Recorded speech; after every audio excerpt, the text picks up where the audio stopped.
aizo la kan ho do na wa hi tlemina duai ve dewa wa chu asur chia lawa ma se aizo lam hi asur na sa antia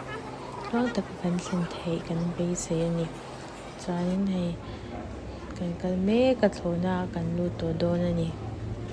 kalau ti lang zel do nya chungte